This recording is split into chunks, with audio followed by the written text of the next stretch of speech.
দেখেন আমি আসলে যখন আগের কাজগুলো বলেছেন সেগুলো প্ল্যান করে করি নাই, এটাও ওইভাবে প্ল্যান করে করিনি। আমি সবসময় আসলে এমন চরিত্র করতাম যে চরিত্র কোনো মিনিং আছে। কেউ বলতে পারে মেহজাবিন সাবা চরিত্রটা হয়তো বা ভালো করেছে, তো আমার মধ্যে ওই বিশ্বাসটুকু ছিল, তাই আমি চেষ্টা করেছি। সাবাকে সাপোর্ট করার জন্য এত পাওয়ারফুল অ্যাক্টার্স ছিলেন। সাবা যদি ওখানে একা থাকতো তাহলে আসলে এই সিনেমা একেবারেই হতো না। এই যে মোস্তফা মনওয়ার ভাইয়া, আমি এই ফিল্মটা করেছি কারণ I wanted to work with him, এবং he is such a powerful actor. ওনার আগের কাজগুলো আপনারা যদি দেখে থাকেন কিংবা ওনার প্রোফাইলটা যদি ঘাটেন, তাহলে অ্যাজ অ্যান অ্যাক্টর উনি আসলে কতটা ডাইমেনশনাল বা কতটা ভার্সেটাইল এটা বলার বাইরে। আমি এই কাজটা করেছি কারণ মনওয়ার ভাইয়া, মাকসুদ ভাইয়া, প্রাচী আপা সবাই এত পারফেকশনিস্ট।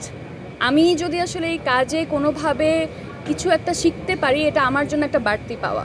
দেখেন আমি আসলে যখন আগের কাজগুলো বলেছেন সেগুলো প্ল্যান করে করি নাই, এটাও ওইভাবে প্ল্যান করে করিনি। আমি সবসময় আসলে এমন চরিত্র করতাম যে চরিত্র কোনো মিনিং আছে, এবং আজকে যে আপনি এই পুরান কাজগুলোর নাম বলেছেন তার মানে ওই কাজগুলো কোনো না কোনোভাবে আপনার উপরে ওই ইম্প্যাক্টটা ফেলেছে। তো আমার কাছে যখন আমি সাবার ক্যারেক্টারটা পড়ছিলাম বা পুরো স্টোরিটাই যখন পড়ছিলাম, আমার কাছে মনে হয়েছে আজকে থেকে কয়েক বছর পর হয়তো বা গিয়ে কেউ বলতে পারে মেহজাবিন সাবা চরিত্রটা হয়তো বা ভালো করেছে। তো আমার মধ্যে ওই বিশ্বাসটুকু ছিল, তাই আমি চেষ্টা করেছি। আমি বলবো 3 জন হ্যান্ডস প্লাস আরও অনেক ছোট ছোট হ্যান্ডস দাঁড়ানো একসাথে, কারণ তাদেরকে ছাড়া এই টিম ওয়ার্কটা কোনোভাবেই পসিবল হতো না। আমি দুর্দান্ত করেছি এটা যে আপনারা বলছেন কিংবা আপনাদের ভালো লেগেছে, তার পিছনে সবাই কী পরিমাণ খেটেছে এটা আসলে আজকে বলতে গেলে ঘন্টার পর ঘন্টা চলে যাবে। আই থিঙ্ক আমি অনেক বেশি টিম ওয়ার্কে বিলিভ করি, এবং টিম ওয়ার্ক ছাড়া কখনোই ভালো কোনো কিছু ডেলিভার করা সম্ভব হয় না। সো সাবার পিছনে এবং যে কোনো কাজ, যে কোনো ফিল্মের পিছনে আসলে সবার একটা স্বপ্ন থাকে, সবার এফার্ট থাকে। তো আমরা আমাদের এফার্টটুকু দিয়েছি, এখন আপনারা বাকিটা জানাবেন। সাবার তো অনেক ভালো একটা ফেস্টিভ্যাল রান ছিল।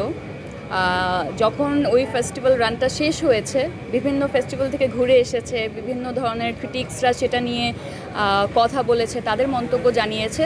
তারপর যখন এটা শেষ হলো তখন আমরা আসলে সিনেমা হলে, বাংলাদেশের সিনেমা হলে এটা রিলিজ দিয়েছি। তো ফেস্টিভ্যালের জার্নিটা মোটামুটি শেষ, এখন এটা আপনাদের কাছে দিয়ে দিয়েছি।